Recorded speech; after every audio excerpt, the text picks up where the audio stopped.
আসসালামু আলাইকুম প্রিয় দর্শক, আপনাদের সকলকে শুভেচ্ছা সহ স্বাগত জানাচ্ছি চ্যানেল আই সংবাদে। এখনকার আয়োজন নিয়ে আপনাদের সাথে আছি আমরা দুজন, আমি ফাবলিহা বুশরা আর আমি সোহেল ফয়সাল। সংবাদের শুরুতেই জানিয়ে দিচ্ছি ফ্রেশ প্রিমিয়াম টি সংবাদ শিরোনামগুলো।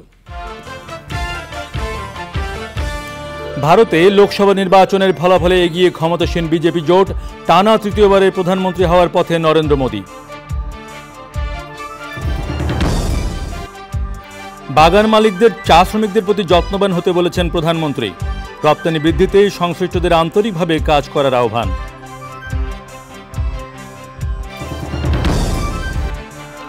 এমপি আনার হত্যাকাণ্ডে আটক সিয়ামকে ফেরত দেবে নেপাল, মূল হোতা আখতারুজ্জামান শাহিনকে যুক্তরাষ্ট্র থেকে আনতে ডিবির প্রচেষ্টা।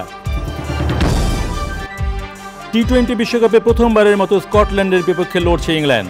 নবাগত উগান্ডার বিপক্ষে বড় জয়ে নবম আসর শুরু আফগানিস্তানের।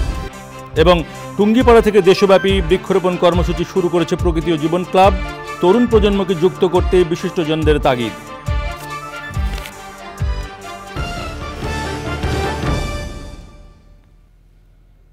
প্রিয় দর্শক, সংবাদ শিরোনামগুলো জানাচ্ছিলাম। এখনকার এই সংবাদ আয়োজন একই সঙ্গে চ্যানেলের ইউটিউব চ্যানেল এবং চ্যানেলের ওটিটি প্ল্যাটফর্ম আই স্ক্রিনে লাইভ স্ট্রিম হচ্ছে। এখন যাচ্ছি বিস্তারিত সংবাদে। ভারতের ইতিহাসে টানা তৃতীয়বারের মতো প্রধানমন্ত্রী হচ্ছেন নরেন্দ্র মোদী। লোকসভা নির্বাচনের ফল গণনায় বিজেপি নেতৃত্বাধীন এনডিএ এগিয়ে রয়েছে, তবে গতবারের চেয়ে বেশি ভোট পেয়েছে কংগ্রেস নেতৃত্বাধীন ইন্ডিয়া জোট। পশ্চিমবঙ্গে জয় পেয়েছে মমতা বন্দ্যোপাধ্যায়ের তৃণমূল। বিস্তারিত জানাচ্ছেন মইনুল হাসান। দিল্লির মসনদে আবারও বসতে যাচ্ছেন নরেন্দ্র মোদী। সংখ্যাগরিষ্ঠ হারালেও বিজেপির নেতৃত্বাধীন এনডিএ জোট সরকার গঠন করবে বলে ঘোষণা দিয়েছেন নরেন্দ্র মোদী। तीसरी बार सरकार बननी तय है। এবার 400 পার বলে যে স্লোগান দিয়েছিলেন মোদী, তা না পেলেও আবার ক্ষমতায় যে থেকে যাচ্ছেন তা গণনা ফলে নিশ্চিত হয়েছে। পদ্মফুলের জোট এনডিএ পাঞ্জা জোট ইন্ডিয়া জোটকে হারিয়ে এগিয়ে আছেন। জওহরলাল নেহরুর পর ভারতের ইতিহাসে নরেন্দ্র মোদী দ্বিতীয় ব্যক্তি যিনি টানা তৃতীয়বারের মতো ভারতের প্রধানমন্ত্রী হচ্ছেন। শেষ খবর পর্যন্ত বিজেপির জোট এনডিএ 290 থেকে 305-এর মধ্যে ওঠানামা করছে, আর কংগ্রেস জোট ইন্ডিয়া 200 থেকে 230 আসনের মধ্যে আছে। বিজেপি এককভাবে এগিয়ে 236 আসনে, আর কংগ্রেস এককভাবে এগিয়ে 96 আসনে। We do not want Mr. Narendra Modi and Mr. Amit Shah to be involved in the running of this country. 543টি আসনের মধ্যে সরকার গঠন করতে প্রয়োজন 272টি আসন। এদিক থেকে নরেন্দ্র মোদীর জোট এনডিএ এগিয়ে রয়েছে। গত এক দশকে বিরোধী দলীয় নেতার পদ পায়নি রাহুল গান্ধীর নেতৃত্বাধীন কংগ্রেস, তবে এবার নির্বাচনে বেশ কয়েকটি আসনে জয়ে বিরোধী দলীয় নেতার পদ পেতে যাচ্ছেন কংগ্রেস। বুথ ফেরত জরিপ ভুল প্রমাণ করে পশ্চিমবঙ্গে সংখ্যাগরিষ্ঠতা ধরে রেখেছেন মমতা বন্দ্যোপাধ্যায়। জয়ের ধারা অব্যাহত রেখে বিজয় মিছিল করছে তৃণমূল কর্মীরা। Monil Hasan, channel I. বৈচিত্র্যপূর্ণ চা উৎপাদনের পাশাপাশি চা শিল্পে গবেষণা বাড়াতে তাগিদ দিয়েছেন প্রধানমন্ত্রী শেখ হাসিনা। রাজধানীর ওসমানী স্মৃতি মিলনায়তনে ৪র্থ জাতীয় চা দিবস উদযাপন অনুষ্ঠানে যোগ দিয়ে প্রধানমন্ত্রী বলেন, চা শিল্পের অগ্রযাত্রায় সব ধরনের সহযোগিতা অব্যাহত রাখবে সরকার। চা শ্রমিকদের প্রতি আরও যত্নবান হওয়ার আহ্বান জানান সরকার প্রধান। সাদি মাহমুদের রিপোর্ট। বাংলাদেশ সহ সারা বিশ্বে জনপ্রিয় এক পানীয় চা। আধুনিক বিশ্বের অধিকাংশ দেশে কর্মচঞ্চল মানুষের দিনের শুরুটা হয় এক কাপ চায়ে। স্মার্ট বাংলাদেশের সংকল্প রফতানিমুখী চা শিল্প প্রতিপাদ্যে দেশে এবার ৪র্থবারের মতো পালিত হচ্ছে জাতীয় চা দিবস। দিবসটি উপলক্ষে চা শিল্পে বিশেষ অবদানের স্বীকৃতি স্বরূপ 8 ক্যাটাগরিতে বিভিন্ন চা কোম্পানি ও ব্যক্তিকে জাতীয় চা পুরস্কার 2024 তুলে দেন প্রধানমন্ত্রী শেখ হাসিনা। আওয়ামী লীগের উদ্যোগেই দেশে চা বাগানের সংখ্যা বেড়েছে উল্লেখ করে প্রধানমন্ত্রী শেখ হাসিনা বলেন, চা শ্রমিকদের উন্নয়নে সবকিছুই করছে সরকার। এই যে জাতির পিতা বঙ্গবন্ধু শেখ মুজিব তাদের জন্য যা করে গেছেন তারা কিন্তু কোনোদিন তা ভোলেনি, সবসময় সেই কথাটা তারা বংশ পরম্পরায় স্মরণ রাখে। এটাই হচ্ছে সব থেকে বড় কথা। কারণ আমি এই শ্রীমঙ্গলে গিয়েছি, সেখানে আমি কয়েকদিন থেকেছি ও তাদের সঙ্গে মিশেছি, কাজেই সবসময় আমাদের সাথে মনে হয় যেন একটা আত্মার সম্পর্ক আমাদের শ্রমিকদের সাথে আছে। এই যে আমার হাতে মালাটা দেখেন, এটা কিন্তু চা শ্রমিকরা আমাকে উপহার দিয়েছে। সকল ভূমিহীন গৃহহীন তাদেরকে ঘর করে দিচ্ছি, ইনশাল্লাহ এই চা শ্রমিকরাও এরকম ভাসমান থাকবে না, সেটা আমি বলে যাচ্ছি, এর জন্য যা করার করব। চা শ্রমিকদের প্রতি যত্নবান হওয়ার পাশাপাশি বিভিন্ন ধরনের চা উৎপাদনের তাগিদ দেন প্রধানমন্ত্রী।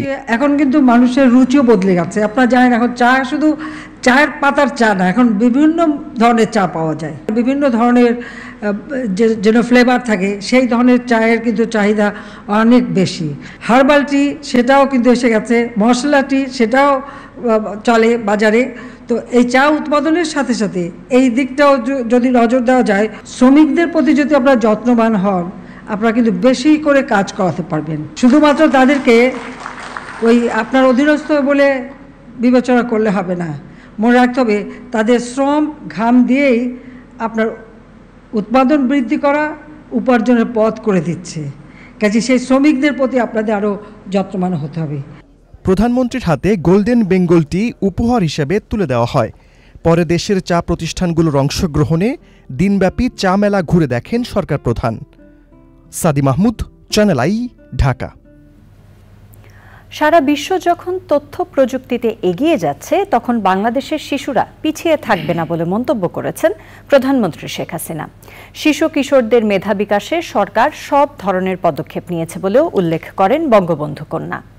জাতির পিতা বঙ্গবন্ধু শেখ মুজিবুর রহমান স্মৃতি জাদুঘরের উদ্যোগে জাতির পিতার জন্মবার্ষিকী উপলক্ষে আয়োজিত রচনা ও চিত্রাঙ্কন প্রতিযোগিতায় বিজয়ীদের মধ্যে পুরস্কার বিতরণী অনুষ্ঠানে প্রধানমন্ত্রী বলেন, শিশুদের সুরক্ষায় আইন করা সহ বিদ্যালয়ে শিক্ষা অর্জনের জন্য সরকারের পক্ষ থেকে উপবৃত্তিও দেয়া হচ্ছে। বিভিন্নভাবে আমাদের ছেলেমেয়েরা তারা যেন লেখাপড়া শিখতে পারে, তাদের মেয়েরা বিকাশের সুযোগ হয়, সেই সুযোগটাও আমরা করে দিয়েছি এবং শিশু নিরাপত্তার জন্য বিশেষ আইন আমরা করে দিয়েছি। এইভাবে আমরা আমাদের শিশু, আজকের শিশু আগামী দিনের ভবিষ্যৎ। 2008-এ ঘোষণা দিয়েছিলাম ডিজিটাল বাংলাদেশ করবো, ডিজিটাল বাংলাদেশ করেছি। এখন আমাদের ঘোষণা 41 সালে বাংলাদেশ হবে স্মার্ট বাংলাদেশ। বিশ্ব এগিয়ে যাচ্ছে প্রযুক্তির যুগে, আমাদের ছেলেমেয়েরা পিছিয়ে থাকবে না, তাদেরকেও সেইভাবে আধুনিক প্রযুক্তি জ্ঞান সম্পন্ন একটা জাতি হিসেবে গড়ে তুলব। আর 41-এর যে স্মার্ট বাংলাদেশ, আজকের যারা তরুণ এবং আজকের যারা শিশু, তারাই হবে 41-এর ভবিষ্যৎ কর্ণধার। এমপি আনোয়ারুল আজিম আনার হত্যাকাণ্ডে অন্যতম আসামি সিয়াম হোসেনকে অপরাধের ধরন বুঝে ভারত অথবা বাংলাদেশকে ফেরত দেবে নেপাল। এমন তথ্য জানিয়ে নেপাল থেকে ফিরে গোয়েন্দা প্রধান জানান, নেপালে আটক সিয়াম সম্পর্কে বিভিন্ন তথ্য ও ভিডিও ফুটেজ পাওয়া গেছে। হত্যা ঘটনার মূল হোতা আখতারুজ্জামান শাহিনকে যুক্তরাষ্ট্র থেকে ফিরিয়ে আনতে চেষ্টা চলছে। শাকির আদনানের রিপোর্ট।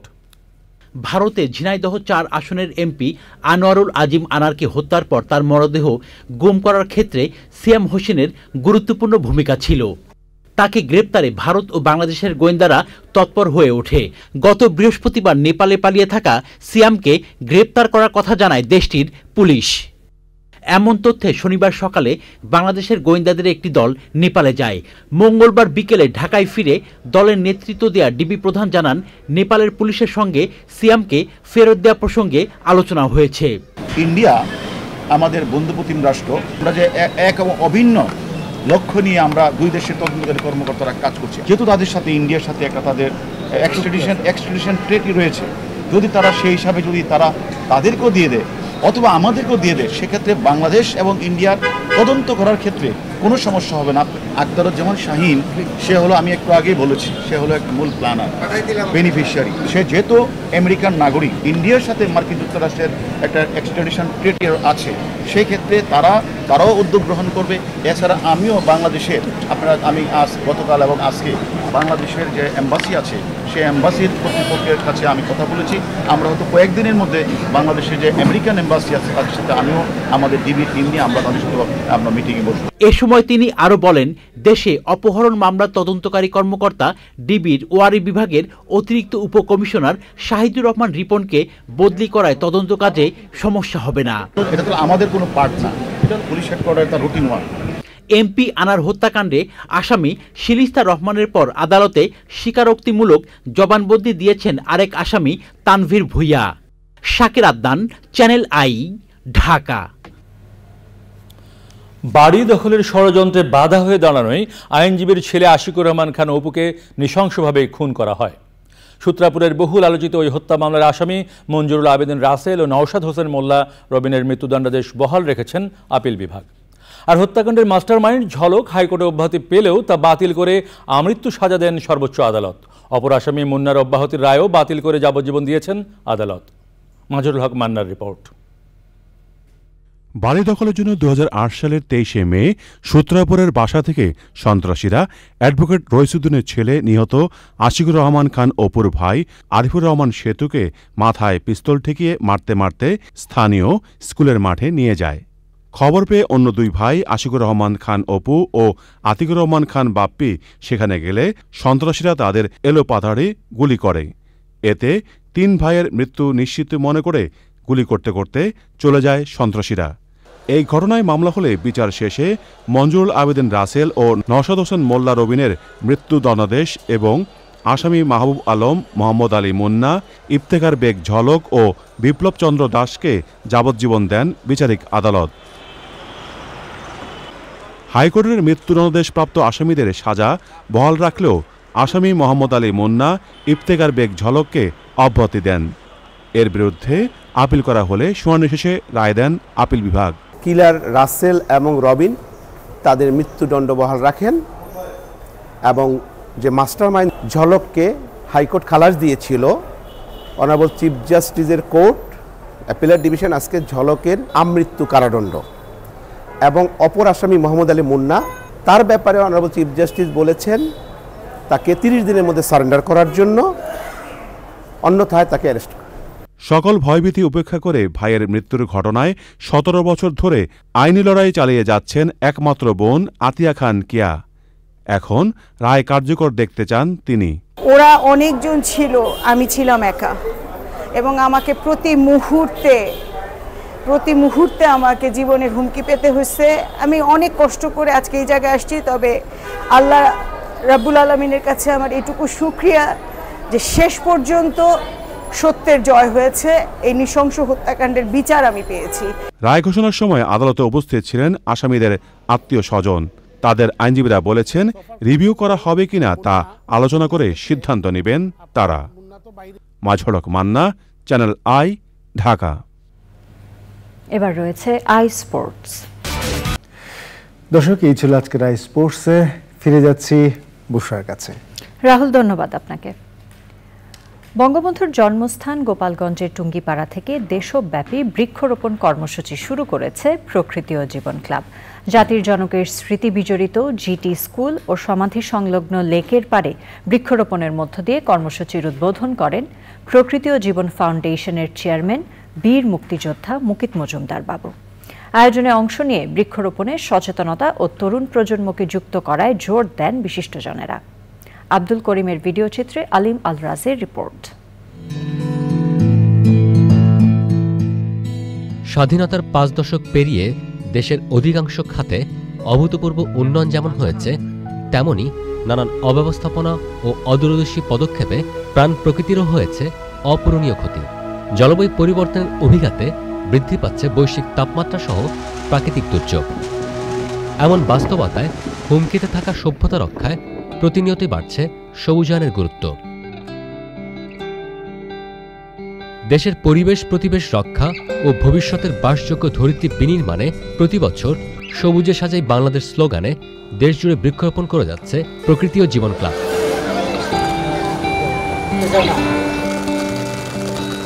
টুঙ্গিপাড়ায় বঙ্গবন্ধু স্মৃতি বিজড়িত গিমাডাঙ্গা টুঙ্গিপাড়ার সরকারি বিদ্যালয়ে বৃক্ষরোপণ ও শিক্ষার্থীদের চারা বিতরণের মধ্য দিয়ে শুরু হয় এবারের কর্মসূচি।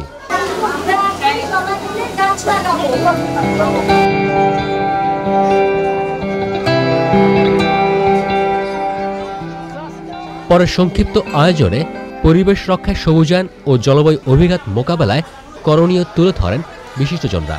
আমরা পরিবেশ প্রকৃতিকে ভালো রাখবো।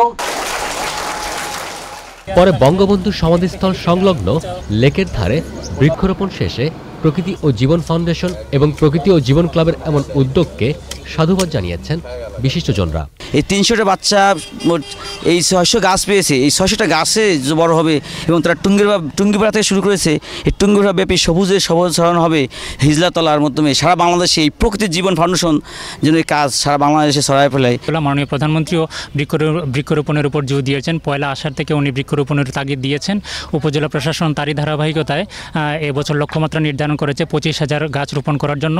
ধর্মীয় দৃষ্টিকোণ থেকে বৃক্ষরোপণ একটি সওয়াবের কাজ।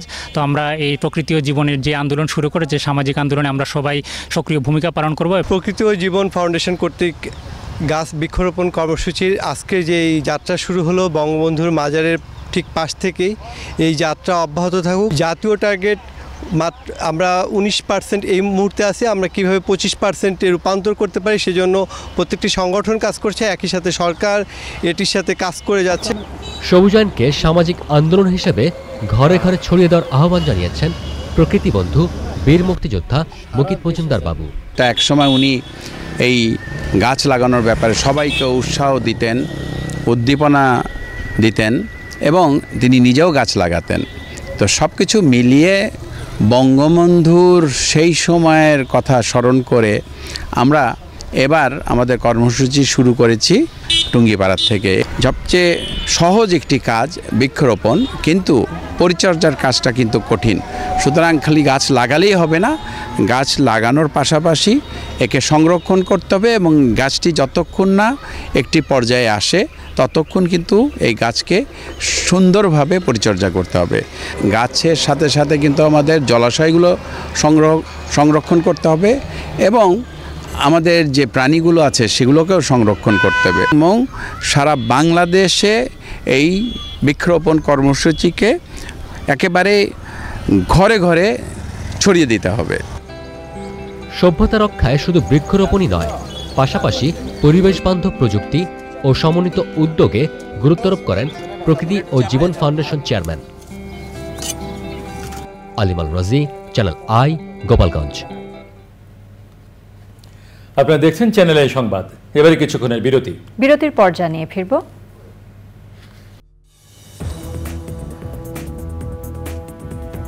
বিরতির পর আবার আমন্ত্রণ।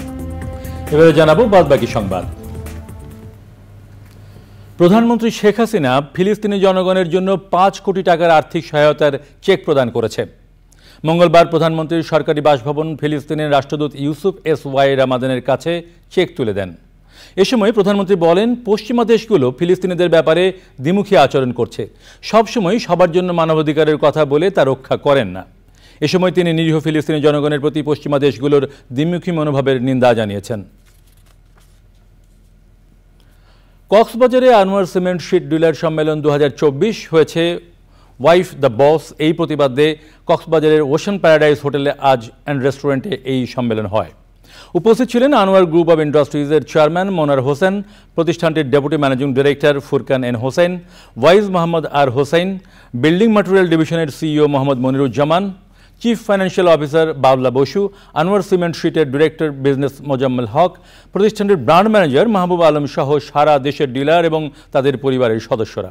অনুষ্ঠানে ডিলারদের সম্মাননা ও বার্ষিক পুরস্কার প্রদান, মতবিনিময় পর্ব এবং সাংস্কৃতিক অনুষ্ঠানের মাধ্যমে আয়োজনের সমাপ্তি হয়। এবারে নিটল টাটা আন্তর্জাতিক সংবাদ।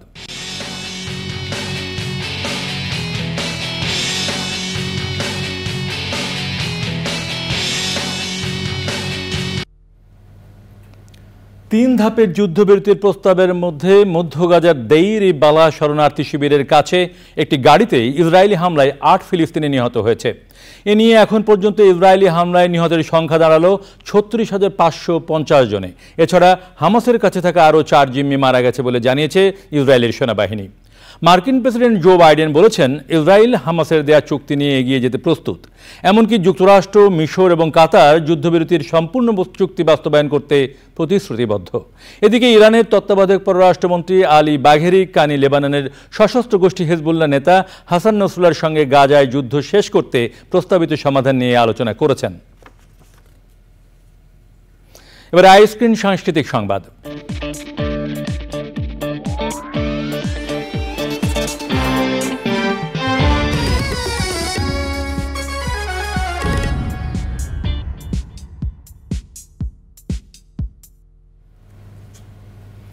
পহেলা জুন সিডনির ক্যাসুলা পাওয়ার হাউস আর্ট সেন্টারে অনুষ্ঠিত হয়েছে ভবের হাট সিজন আর্ট।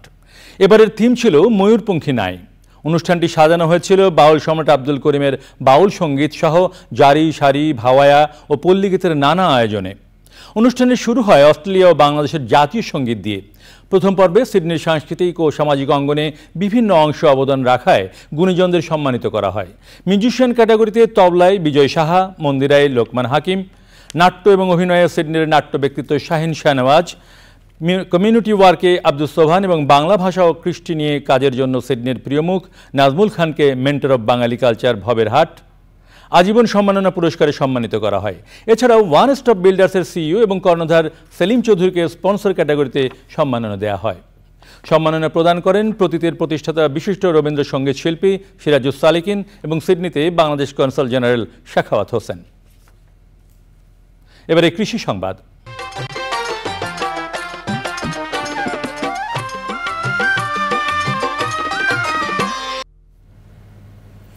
দীর্ঘ তাপপ্রবাহ সহ নানা প্রতিকূল পরিস্থিতিতেও গাইবান্ধায় এবার বোরো ধানের ভালো ফলন হয়েছে।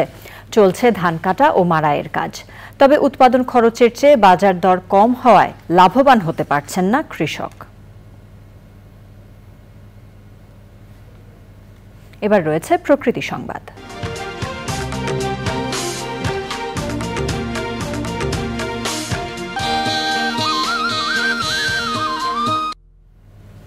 ফেনী শহরে প্রধান সড়কের পাশেই পৌরসভার ময়লার ভাগাড়। দুর্গন্ধে অতিষ্ঠ এলাকাবাসী ও পথচারী। বায়ু দূষণের পাশাপাশি ছড়িয়ে ছিটিয়ে থাকা ময়লায় দূষিত হচ্ছে পরিবেশ। এতে চরম স্বাস্থ্য ঝুঁকিতে স্থানীয়রা। দুর্ভোগ লাঘবে ময়লার ভাগাড় দ্রুত স্থানান্তরের দাবি তাদের। স্থানীয় প্রশাসন বলছে প্রস্তাবিত প্রকল্প পাশ হলেই সমস্যার সমাধান হবে। বাংলাদেশে টেকসই চামড়া খাত বিনির্মাণ এবং এ শিল্পের শ্রমিকদের জীবনমান উন্নয়নে সময়োপযোগী ন্যূনতম মজুরি নির্ধারণে গুরুত্ব আরোপ করেছেন বিশিষ্টজনেরা। রাজধানীর একটি রেস্তোরাঁয় চামড়া শিল্পে ন্যূনতম মজুরি নির্ধারণ শীর্ষক আলোচনায় অংশ নিয়ে অংশীজনরা তুলে ধরেন এ খাতের সংকট ও সম্ভাবনার কথা। বলেন, মূল্যস্ফীতির এই সময়ে বর্তমান মজুরি কাঠামোতে শ্রমিকরা মৌলিক চাহিদা মেটাতে হিমশিম খাচ্ছেন। চামড়া শিল্পের রপ্তানি লক্ষ্যমাত্রা অর্জনে বর্জ্য ব্যবস্থাপনা ও পরিবেশ সংরক্ষণে ঐক্যবদ্ধ পদক্ষেপের বিকল্প নেই বলেও জানান তারা। আয়োজনে অংশ নেন ওশি ফাউন্ডেশন, সলিডার সুইস, ইউরোপীয় ইউনিয়ন সহ চামড়া খাতের বিভিন্ন পর্যায়ের অংশীজনরা।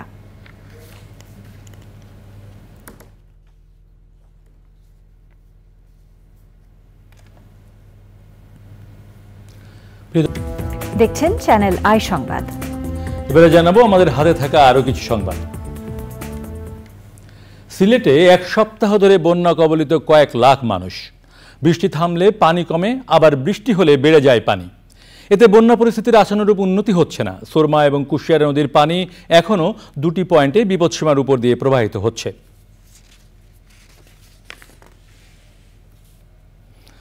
ব্র্যাক ব্যাংক 2023 সালের জন্য শেয়ার হোল্ডারদের 20% লভ্যাংশের অনুমোদন দিয়েছেন, যার 10% নগদ লভ্যাংশ এবং 10% স্টক ডিভিডেন্ড আকারে দেওয়া হবে।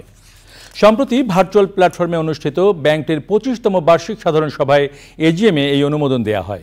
ব্যাংকটির চেয়ারপারসন মেহরিয়ার এম হাসানের সভাপতিত্বে এজিএমে আর উপস্থিত ছিলেন ভাইস চেয়ারপারসন ফারুক মঈন উদ্দিন আহমেদ, পরিচালক আসিফ সালেহ, ফাহিমা চৌধুরী সহ অন্যরা।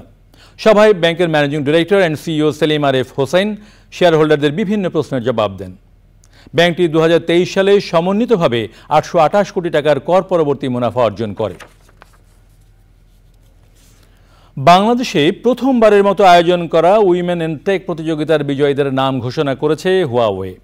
রাজধানীর প্যান প্যাসিফিক সোনারগাঁও হোটেলের প্রতিযোগিতায় বিজয়ীদের নাম ঘোষণা করেছে প্রতিষ্ঠানটি।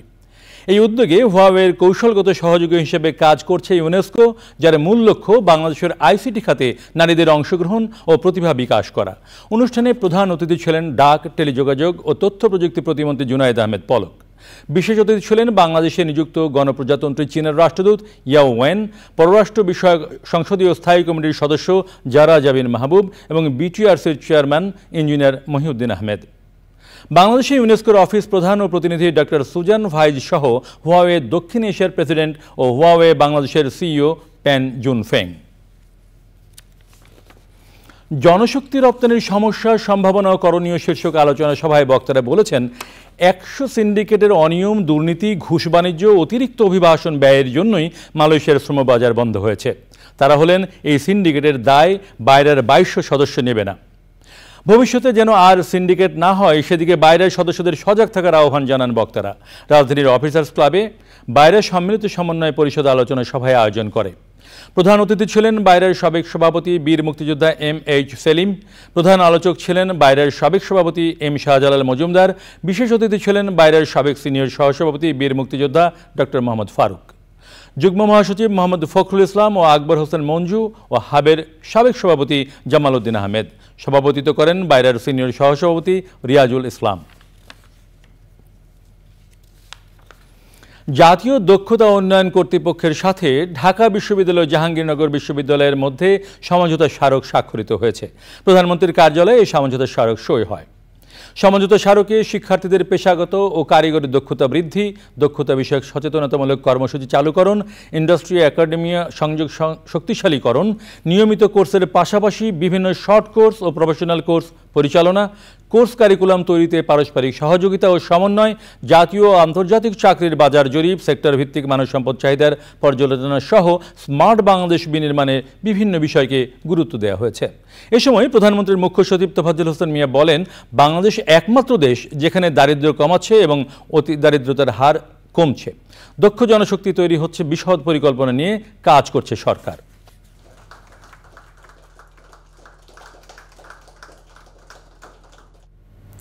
বাংলাদেশের সঙ্গীত প্রণেতাদের মেধাস্বত্ব সংরক্ষণ, মেধাস্বত্বের বিপরীতে রয়্যালটি আদায় ও বিতরণ বিষয়ে ওয়াইপো এবং জাপান কপিরাইট অফিসের সহযোগিতায় বাংলাদেশ কপিরাইট অফিস ও BLCPS এর যৌথ আয়োজনে অনুষ্ঠিত হল ওয়াইপো মেন্টরশিপ প্রোগ্রাম।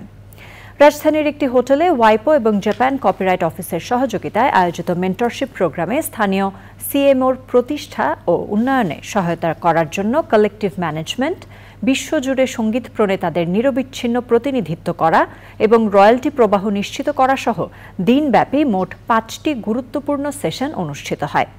সরকার অনুমোদিত বাংলাদেশের একমাত্র CMO হিসেবে Bangladesh lyricist, composers and performers society BLCPS গত 2013 সাল থেকে কাজ করে আসছে।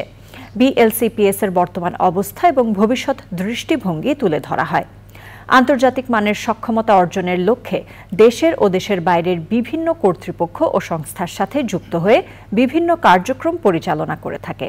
BLCPS এর CEO হামিন আহমেদ, কপিরাইট রেজিস্ট্রার দাউদ মিয়া, গীতিকার, সুরকার সহ দেশের শীর্ষস্থানীয় ব্যান্ডগুলোর প্রতিনিধিরা এ সময় উপস্থিত ছিলেন।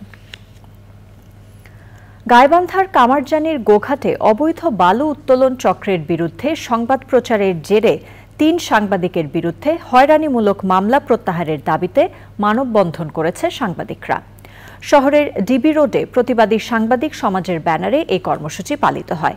বক্তারা বলেন, বালু উত্তোলনের মাধ্যমে ওই এলাকার নদী তীরবর্তী মানুষের ক্ষতিসহ প্রকৃতি ও পরিবেশ বিনষ্ট হচ্ছিল। এলাকাবাসীর অভিযোগের প্রেক্ষিতে গত 17 ফেব্রুয়ারি বালু খেকোদের বিরুদ্ধে সংবাদ প্রচার ও প্রকাশ করে ভুক্তভোগী সাংবাদিকরা। এতে ক্ষুব্ধ হয়ে সংবাদ প্রচারের 2.5 মাস পর সাংবাদিকদের হয়রানির উদ্দেশ্যে গাইবান্ধা থানায় চাঁদাবাজির মামলা দায়ের করা হয়। ভিত্তিহীন মামলা প্রত্যাহারের জোর দাবি জানান সাংবাদিকরা। ঘূর্ণিঝড় রেমালের প্রভাবে দুর্গত উপকূলে পুনর্বাসন কার্যক্রম শুরু ও সুপেয় পানি সরবরাহে কার্যকর পদক্ষেপ গ্রহণের দাবি জানিয়েছেন সংসদ সদস্য ও নাগরিক সমাজের প্রতিনিধিরা। মঙ্গলবার ঢাকা রিপোর্টার্স ইউনিটি DRU এর নসরুল হামিদ মিলনায়তনে উন্নয়ন সংস্থা, লিডার্স এবং নাগরিক সংগঠন সুন্দরবন ও উপকূল সুরক্ষা আন্দোলন আয়োজিত মিট দ্য প্রেস অনুষ্ঠানে বক্তারা এই দাবি জানান। অনুষ্ঠানের সভাপতিত্ব করেন সুন্দরবন ও উপকূল সুরক্ষা আন্দোলনের সমন্বয়ক নিখিল চন্দ্র ভদ্র। আলোচনায় অংশ নেন খুলনা 6 আসনের সংসদ সদস্য মোহাম্মদ রশিদুজ্জামান, বাগেরহাট 4 আসনের সংসদ সদস্য HM বদিউজ্জামান সোহাগ, সংরক্ষিত নারী আসনের সংসদ সদস্য লায়লা পারভিন সেজুতি, বাংলাদেশ পরিবেশ আন্দোলন বাপার ভারপ্রাপ্ত সাধারণ সম্পাদক আমিনুর রসুল বাবুল সহ অন্যরা। প্রিয় দর্শক, আপনারা দেখছেন চ্যানেল আই সংবাদ। আবারও যাচ্ছে বিরতিতে। বিরতির পর আবারও আমন্ত্রণ। এবারে জানাবো বাদবাকি সংবাদ। বৈষম্যমূলক সার্বজনীন পেনশন স্কিম থেকে শিক্ষকদের অন্তর্ভুক্তি প্রত্যাহার এবং স্বতন্ত্র বেতন কাঠামো প্রবর্তনের দাবিতে অর্ধদিবস কর্মবিরতি পালন করেছে বাংলাদেশ টেক্সটাইল বিশ্ববিদ্যালয় শিক্ষক সমিতি। সকাল 8টা থেকে দুপুর 1টা পর্যন্ত বিশ্ববিদ্যালয়ের একাডেমিক ভবনের সামনে তারা এই কর্মবিরতি পালন করেন। এ সময় বুটেক্সের সিনিয়র অধ্যাপক সহ সর্বস্তরের শিক্ষকরা এই কর্মবিরতিতে অংশ নেন। বুটেক্স শিক্ষক সমিতির সভাপতি ডক্টর রিয়াজুল ইসলাম বলেন, সরকারের শুভবুদ্ধির উদয় না হলে আরও বড় আন্দোলনে যেতে প্রস্তুত বুটেক্সের শিক্ষকরা। দাবি আদায় না হওয়া পর্যন্ত কেন্দ্রীয় শিক্ষক ফেডারেশনের যে কোনো কর্মসূচি পালন করতে বুটেক্সের শিক্ষকরা ঐক্যবদ্ধ বলেও জানান তিনি। শিক্ষকরা বলেন, তাদের ভবিষ্যৎ সুরক্ষিত না হলে দেশ ও জাতির ভবিষ্যৎ কখনোই সুরক্ষিত হতে পারে না। এদেশে ঘাতক রোগ যক্ষ্মায় আক্রান্ত প্রায় 4 লাখ মানুষ, এর মধ্যে 10,000 জন ওষুধ প্রতিরোধী যক্ষ্মায় আক্রান্ত। বিশেষজ্ঞরা বলছেন, যক্ষ্মায় আক্রান্ত 31% রোগী এখনও শনাক্তের বাইরে। ICDDRB এবং জাতীয় যক্ষ্মা নিয়ন্ত্রণ কর্মসূচি NTP ও দ্য স্টপ টিবি পার্টনারশিপের সহযোগিতায় অনুষ্ঠিত এক আলোচনায় এই তথ্য তুলে ধরা হয়। সবার শুরুতে জার্নি টু কিওর নামের একটি ভিডিও উপস্থাপন তুলে ধরেন সংশ্লিষ্টরা। 2030 সালের মধ্যে যক্ষ্মা রোগী শনাক্তে পর্যাপ্ত লোকবল ও আর্থিক সহযোগিতা অন্বেষণে সরকারি বেসরকারি যুক্ততায় নানান পরামর্শ তুলে ধরেন বিশেষজ্ঞরা। জাতীয় সংসদের ডেপুটি স্পিকার মোহাম্মদ শামসুল হক টুকু MP, স্বাস্থ্য অধিদপ্তরের অতিরিক্ত মহাপরিচালক অধ্যাপক ডক্টর মেরজাদি সাবরিনা ফ্লোরা, ICDDRBর নির্বাহী পরিচালক ডক্টর তাহমিদ আহমেদ, জাতীয় যক্ষ্মা নিয়ন্ত্রণ কর্মসূচির line director doctor Mohammad Mahfuzur Rahman সহ সংশ্লিষ্টরা উপস্থিত ছিলেন।